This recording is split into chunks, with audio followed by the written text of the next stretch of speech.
final episode to Spilling My Tea, Dating While Plus Size Over 30. So if you have not watched part 1 and part 2, pause this video, go watch part 1, go watch part 2. It continues. The story is like bam, bam, bam. It's over. So 6 months I didn't talk to nobody. I didn't want to talk to nobody because I was just done with love. And then that's when I met the rebound. My rebound, early 2023. Like early 2023, and we cut it off like May. My rebound taught me if somebody gotta say that they're a nice guy, then they're not. He claimed he was a nice guy and he wasn't. Like, he was a few years younger than me. And y'all know it takes men longer to mature. Like on board chance, we were states away from each other, but he made the drive and he came to see me. But like, once again, jumping in a relationship, found out all this stuff, like he was still younger, so he hadn't had that moment where he stood up to his parents. He was still trying to figure out what he was doing in life. Like, he told me a lot of stuff that I should have knew before we agreed to be in a relationship, because if I knew that's what he had going on, I wouldn't agree to be in a relationship with him. We would just been friends. So I felt like I was being his mom, and I just got tired of that. And I feel like I won't be in a priority, so it's like I gotta act like your mom and not be a priority. If a man is nice, he's gonna show you. He don't have to tell you. So after that, took a break from dating. Then, casually went out on dates and stuff. Then beginning of 2024, my latest ex, we gonna call him the vet. Like in January into June, I basically dealt with him. And the vet, I had high hopes for, because I felt chemistry with him, and I hadn't felt, it wasn't like as close as my COVID ex, but it was like pretty up there, close to it. And I feel like with time, it probably would have got there. So I was excited because I'm like, yo, at this point in 2024, I haven't talked to my COVID ex since 2022. I'm like, yo, I felt somebody with chemistry again. Like, this is gonna work. This is gonna work. Again, rushing into stuff. Because we were talking about marriage early and kids. He even offered me to live with him at one time, because he found out I was like moving and stuff. We moved very fast. What happened to that? He was a gaslighter, and he was one of them people. He was down on his luck. I held it down, and when he got on his luck, he forgot all about it. So karma comes back to him. But he was just a gaslighter and a lighter. Like, he was one of them people, he would lie to say the sky is purple just because. So a lot of arguments was he lied. I want to spend quality time, he wouldn't. And, he went through some stuff, I held it down. And then when it was reversed, when I needed him to hold it down for me, he was MIA. And it's like, bro, ain't no way you talking about being my husband and you can't even hope. You get what I'm saying? Like, I prove that when it comes to being a partnership, I'm there, and you prove you haven't. Like, this is going south. Get out before it gets too crazy.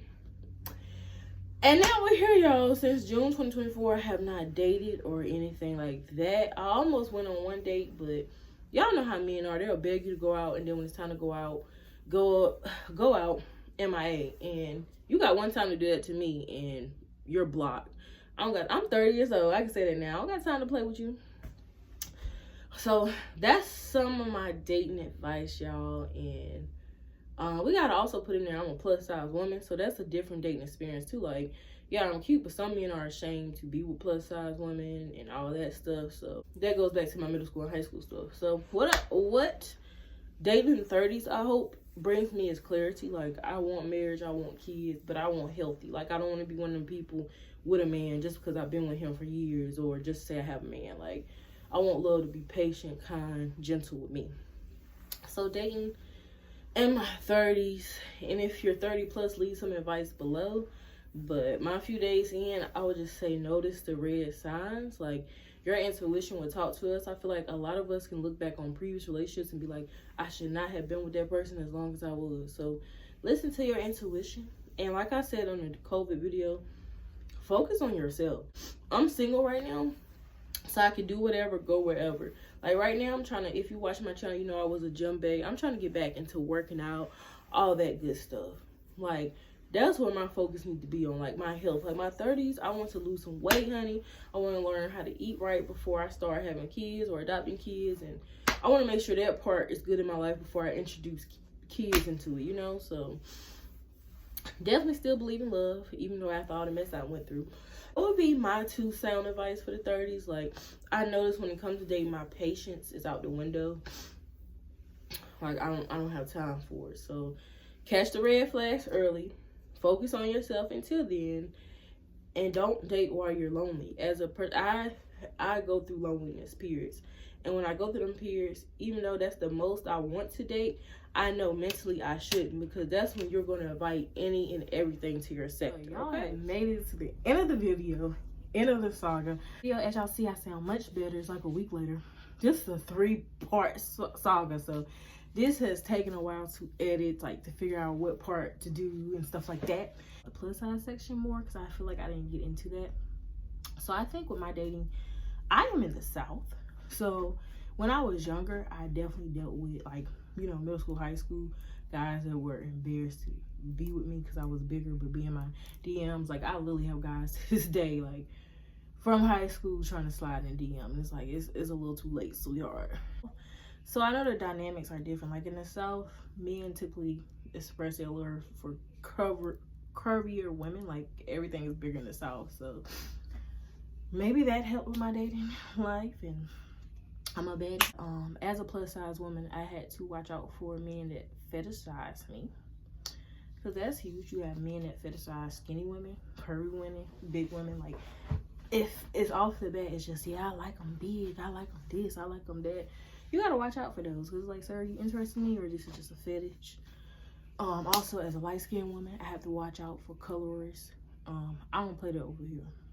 As soon as a man starts saying the whole, you the right color, block. Like, I got family members that's dark skinned. My mom is on the darker side. If I marry a man that's dark skinned, most likely my kids will be. So we not playing that. And I just don't know what's wrong with y'all. Like, it's plenty of light skinned people that look, they not looking cute, but y'all call them cute just because they light skinned. So skin color don't define if you're pretty or not. Your soul does. Who are you as a person? And that shines out. If you're a plus size woman in the North, you might have a different experience than me. Like, I know I went in the North and almost got in a fight because a white woman claimed my butt was too big. Watch my New York vlog, you will see. When I went to the West Coast, when I went to Vegas, it was very like skinny culture. Like, I live in the South, so it's easy for me to go to the store and find something. It's still kind of hard, don't get me wrong. Like, the plus size section be looking like grandma status, but I can still find stuff. But when I was on the West Coast, I could not find that in my size. Like, it was like very like, you're overweight, you need to. I mean, y'all experience, because I definitely think your location affects your dating life too. I've gotten a relationship with men who were like, oh, you look good, I love you, love everything about you, and if you're in an argument, I'm a fat bleep. You gotta watch out for the men who like, typically you're not my type, but I'll date you. I've gotten a few of that too. Like, you're very pretty. Like, I usually don't go after big girls, but you're very pretty. Then get out my face. Like, if I'm not what you want, you can literally dismiss yourself. Thanks for watching. Bye.